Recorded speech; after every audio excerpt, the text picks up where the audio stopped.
주님의 은혜와 평강이 여러분과 함께 하시기를 바랍니다. 어느 날 예수님이 일행들과 함께 성전을 떠날 때 제자 가운데 한 사람이 흥분된 음성으로 말했습니다. 선생님 보세요. 얼마나 굉장히 큰 돌입니까? 예수님이 그에게 말씀하셨어요. 너는 이 큰 건물들을 보고 있느냐? 여기에 돌 하나도 돌 위에 남지 않고 다 무너질 것이다. 성전은 유대인들에게 있어서 마음의 보루나 같은 것입니다. 근데 그게 무너진다는 얘기예요. 믿기 힘든 말입니다. 가혹한 말이에요.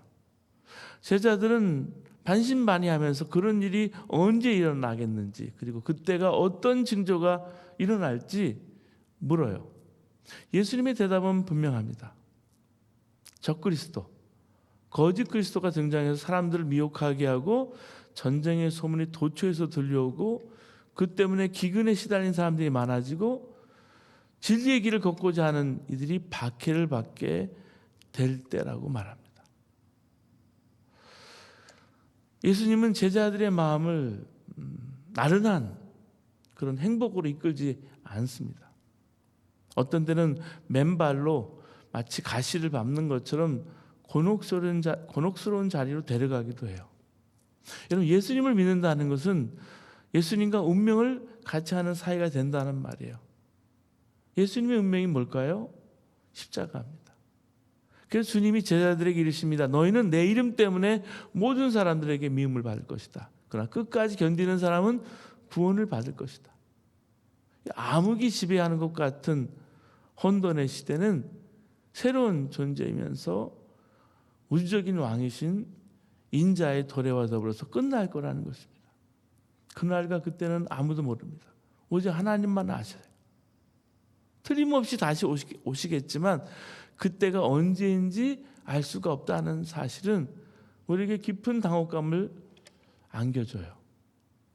그 언제가요? 오늘일 수도 있고 내일일 수도 있고 몇십 년, 몇천 년 후일 수도 있죠. 그렇기 때문에 제자들은 그때를 좀 특정해 달라 부탁하는 거예요. 그런데 예수님은 그때에 대해서는 더 이상 말씀하지 않습니다. 그 미지의 시간을 살아가는 이들이 어떤 태도를 가져야 하는지를 가르치고 계신 거예요. 조심하고 깨어 있어라. 조심하고 깨어 있어라. 마지막 당부 같은 말씀. 32절에서 37절까지 말씀이요. 6절밖에 안 되거든요. 근데 이 짧은 문장 속에서 본문 속에 깨어 있으라는 단어가 4번이나 반복됩니다. 우리로 하여금 잠에 빠지지 않도록 유혹이 세상에 그만큼 많기 때문에 깨어 있으라는 거예요. 이건 외적 유혹만이 아니에요. 예레미야는 만물보다 더 거짓되고 아주 썩은 것은 사람의 마음이니 누가 그 속을 알 수 있으리요라고 말합니다. 예레미야 17장 9절이에요. 하나님 앞에 자기 마음을 자꾸만 살피고 더러움을 말갛게 닦아주지 하나님께 부끄러운 무릅쓰고 그 마음을 정말 데려가지 않으면 금방 우리 옛사람의 인력에 끌려간다는 말씀이에요. 바울 사도는 신앙의 경주를 계속했습니다. 그래서 이기기 위해서 자기 몸을 쳐서 굴복시킨다는 말을 하고 있어요. 우리 믿음이 무기력해진 것은 다른 게 아니에요. 까닭이 있어요. 신앙인으로서 살아가는 훈련을 하지 않기 때문입니다. 여러분, 사순절이 다가와요. 다음 주 수요일부터는 이제 렌트 시즌이 오고 있습니다. 봄이라는 말이지만 그러나 이 기간 동안 하나님께서 우리에게 은혜의 수단을 주셔서 예수 그리스도의 십자가를 바라보면서 때로는 금식하고 때로는 말씀 앞에 엎드리면서 훈련을 받는 기간이에요.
마지막까지 천국을 앞두고 죽음을 앞두고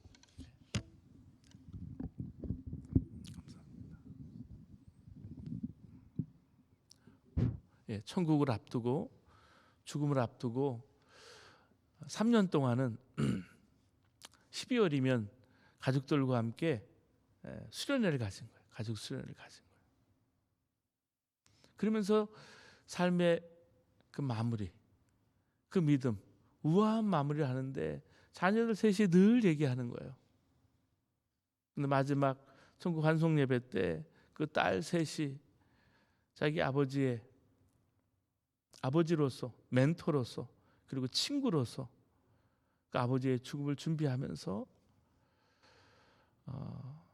아버지의 이야기를 유언처럼 받더라고요. 근데 그 아버지는 정말 하나님 아버지를 가까이 하는 것, 그리고 천국을 준비하고 예비하는 것, 그 모습이 너무너무나 우아했다. 아버지를 나에게 주신 하나님의 선물이다, 이렇게 얘기하는 것을 어제 듣고 큰 은혜를 받았습니다. 우리는 언제 어떻게 부름을 받을지 몰라요. 저희 교회에 참석하시는 목사님, 사모님들 중에도 가까이 목회하면서 어느 목사님은 최근에 암으로 세상을 떠나셔서 우리 교회에 출석하시는 분이 계시고요. 그리고 심장마비로 하나님 부름을 받아서 같이 사역하다가 부르심을 받은 분이 저희 교회에 참석하고 계세요. 예수님은 열 처녀 비유를 말씀하시면서 그런즉 깨어있으라, 너희는 그날과 그때를 알지 못하니라 라고 말씀했습니다. 이는 슬기로운 5 처녀가 등불과 함께 기름도 준비하고 신랑을 기다린 것처럼 깨어있어 대마하라는 거예요. 대비하라는 거예요. 혼인잔치에 들어간다는 거예요. 그렇습니다. 사랑하는 여러분, 깨어있어 대비함으로써 하나님을 의지하는 것이 영광임을 혼인잔치에 들어가는 복과 함께 맞이하시는 저와 여러분 되시기를 주님의 이름으로 축원합니다. 세 번째, 깨어있으라는 것은 깨어있어 충성하라는 거예요. 제자들은 종말의 때에 궁금함과 호기심을 가지고 있었습니다. 그러나 그때까지 어떻게 살아야 할지에 대해서는 사실 막연한 상태였습니다. 그래서 예수님은 하나님과 우리 성도들과의 관계에서 어떤 사람이 타국으로 갈 때 그 종들에게 권한을 주고 각각 사무를 맡기고 문지기에게는 깨어있으라 명함 같다 그랬습니다. 그리고 집주인이 언제 오는지, 혹 저물 때 있는지, 밤중에 있는지, 다굴 때 있는지, 새벽에 있는지 너희가 알지 못하기 때문에 그러므로 깨어있으라 명령하신 거예요. 여기서 깨어있으라는 말은 깨어있어 충성하라는 말이에요. 여러분, 성령님이 시험과 환난을 받을 서머나 교회에게 말씀하셨어요. 그중에 너는 장차 받을 고난을 두려워하지 말라 하시면서 내가 죽도록 충성하라, 그리하면 내가 생명의 면류관을 내게 주리라 명령하셨어요. 이는 깨어있어 충성하는 사람에게는 시험도 있고 환난도 있다는 말이죠. 그러나 죽기까지 충성하는 사람에게는 반드시 승리의 영광의 생명의 면류관이 주어지기 때문에 두려워하지 말고 담대해진다는 말씀이에요. 여러분, 그렇습니다. 깨어있어 충성함으로 시험과 환난을 두려워하지 않고 승리해서 생명의 면류관을 받게 되기를 축원합니다. 네 번째, 깨어있어 기도하라는 말은 일상 속의 거룩함으로 살라는 말이에요. 여러분, 주 안에 깨어있는 사람은 우리 일상 속에 가득 찬 하나님의 신비를 보기 시작해요. 여러분, 야복강가에서 하나님의 사자와 목숨을 건 사투를 벌인 야곱을 생각해 보세요. 형 에서의 얼굴에서 하나님을 보았다라고 고백을 했어요. 어떻게 이런 고백을 할 수 있을까? 남의 발목이나 잡던 그 발 뒤꿈치를 잡았다는 그 야곱, 그의 이름. 과거 야곱이 그 밤에 죽었어요. 죽어서 이스라엘이 됐어요. 두려움과 욕심을 다 내려놓으니까 형의 얼굴에서 하나님이 보인 거예요. 결국 보는 눈이 문제입니다. 여러분, 보는 눈이 뜨이면요, 천국을 보는 눈이 뜨이면 세상이 달라지는 거예요. 눈이 뜨이면 예수님 보이는 거예요. 여러분, 이 시대 기독교인들의 절실한 것은 깨어나는 거예요. 볼 눈이 열려야 합니다. 빈센트 반 고흐는 자기가 그림을 그리는 목적을 이렇게 설명한 적이 있습니다. 내가 그림을 그리는 목적은 사람들 하여금 볼만한 가치가 있는 것들을, 그러나 모든 사람이 다 알고 있는 것이 아닌 것들을 보게 만들기 위해서입니다. 어빙스턴이 쓴 빈센트 반 고흐에 남겨진 책에 나온 글입니다. 어쩌면 이게 기독교인의 역할이 아닐까 생각해 봤어요. 여러분, 세상에 볼만한 가치가 있는 게 얼마나 많아요. 그러나 모든 사람들이 그걸 다 아는 게 아닙니다. 들꽃 한 송이에서 하나님의 숨결을 느낄 수도 있고요. 공중의 새들을 돌보시는 하나님의 사랑을 감지하는 이들은 궁핍하지 않습니다.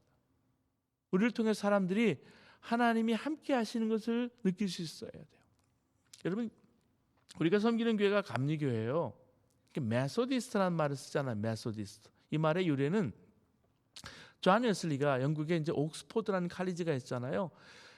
옥스포드에서 동생 찰스 웨슬리에게 몇 명의 학우들과 함께 홀리 클럽을 만들었어요. 그야말로 거룩을 연습하는 그런 클럽이에요. 홀리 클럽을 만들어서 온전히 성경대로 살고 지속적인 회개와 성령 충만을 유지하기 위해서 매일 규칙적인 삶을 사는 것을 보고 주위 사람들이 빈정거리면서 붙인 별명이에요. 한마디로 규칙장이라는 말이에요. 메소디스트. 근데 존 웨슬리는 이 별명을 기뻐했다 그랬어요.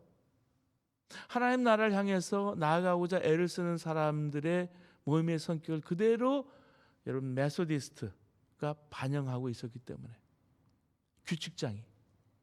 로마 시대 의사가 준 처방전을 그대로 따라하는 환자를 메소디스트 처방을 따라한다. 메소디스트. 예전에 이렇게 불렸답니다. 바로 그렇게 성경이 가르치는 대로 살기를 원했다는 겁니다. 당시에는 수도사 같이 극히 소수의 사람들만 메소디스트처럼 살았습니다. 그러나 웨슬리는 모든 그리스도인들이 다 수도사들처럼 성경이 가르쳐주는 하늘 가는 길을 매일매일 삶에서 그대로 따라하게 했습니다. 그게 메소디스트예요. 성공회에서 메소디스트가 나온 거예요. 그 메소디스트 운동에서 여러분 선결교가 나온 거예요. 그 메소디스트 운동에서 순복음교회가 나온 거예요. 그 메소디스트 운동에서 구세군 사관학교가 나온 거예요. 그 메소디스트에서 나사렛 선결교단이 나온 거예요. 다 메소디스트예요. 성경이 가르치는 놀라운 비밀이 있는데 우리 안에 계신 그리스도입니다. 골로새 1장 27절 하나님이 그들로 하여금 이 비밀의 영광이 이방인 가운데 얼마나 풍성한지를 알게 하려 하십니다. 이 비밀은 너희 안에 계신 그리스도니 곧 영광의 소망이니라. 웨슬리가 메소디스트가 되었던 이유는 이 비밀을 아는 눈이 띄었기 때문입니다. 존 웨슬리와 저지 휘필드에게 큰 영향을 미친 책이 한 권이 있는데 17세기 후반 헨리 스쿠걸이 쓴 인간의 영혼 안에 있는 하나님의 생명이라는 책입니다. 이 스쿠걸은 예수님께서 우리 마음에 오셔서 우리 생명이 되신 것이 기독교라고 했습니다. 웨슬리와 저지 휘필드가 이 책을 읽고 자신들이 진정한 그리스도인이 아니었음을 깨달았다고 고백했습니다. 경건한 집안에 자랐지만 하나님께서 자신들 안에 계시다는 걸 전혀 몰랐다는 거예요. 종교인이었어요. 근데 그리스도인은 아니었습니다. 자신의 마음에 생명으로 임하신 주 예수님을 알고 난 다음에 웨슬리는 더욱 철저히 주님과 동행하는 삶을 살고 싶었고요. 그 삶을 지속하기 위해서 그리스도인들은 영적으로 서로 도와야 한다고 생각했습니다. 그래서 매주 소그룹으로 만나서 영적인 상태를 점검하는 시간을 가진 거예요. 이것이 지금의 감리교회가 된 거예요. 이게 속회의 시작입니다. 지금도 저는 영성 일기를 쓰는데요. 여러분도 일기를 쓰는 분이 계실 거예요. 예수님과 내가 친밀하게 하루하루 한 시간 매 순간 주님과 동행하시는지, 내가 깨어있어 날마다 기도하는지, 내가 예수님을 얼마나 24시간 동안 묵상하고 생각하는지 한번 퍼센티지로 적어보았어요. 목사인 제가 정말 주님을 생각하고 주님을 의식하고 주님 만나는 그 시간이 너무나 짧은 거예요. 생각. 그 영성일을 씀으로써 매일 주님을 만나는 것을 기록을 했습니다. 여러분, 시대가 달라졌기 때문인데 영적으로 더 악해졌어요, 이 세상이. 그래서 하나님 앞에 우리 자신을 쳐서 굴복해서 깨어있지 않으면 안 되는 거예요. 우리도 가끔은 마음이 화창한 봄날 같아서 누구에게나 너그러워지고 세상을 두루 아름답게 보기도 합니다. 그러다가 다음 순간이면 마음이 마치 먹구름 낀 듯이 샌프란시스코의 날씨처럼 이 겨울처럼 변해서 모두를 냉랭하게 대하고 세상을 잿빛으로 바라볼 때도 있습니다. 자꾸 이런 저런 것에 걸림돌이 돼서 넘어지기도 해요. 하지만 그 넘어짐은 우리 마음을 하나님께 바치라는 요구라는 사실을 알아야 합니다. 가끔은 이해할 수 없는 일이 많이 우리 주변에 벌어져요. 그래도 영혼의 잠을 자지 않고 깨어서 하나님께 마음을 집중해야 합니다. 그러기 위해서 새벽에도 주님 앞에 나온 거예요.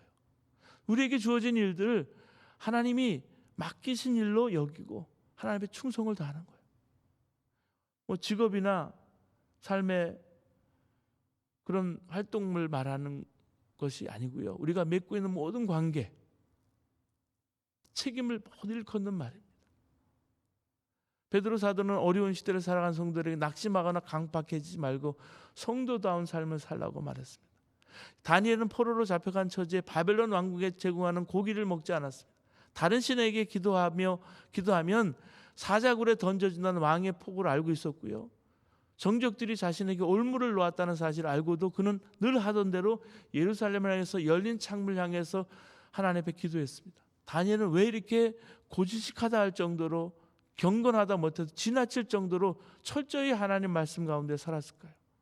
하나님 심판의 어미함과 비참함을 목격했기 때문에, 보는 눈이 띄었기 때문에, 마지막까지 진정한 회개를 하지 않으므로 왕의 눈이 뽑히고 자식들이 내던져지며 하나님의 성전이 불타서 무너지는 것을 두 눈으로 직접 보았습니다. 그러나 하나님이 행하시는 심판을 실제 겪었고요.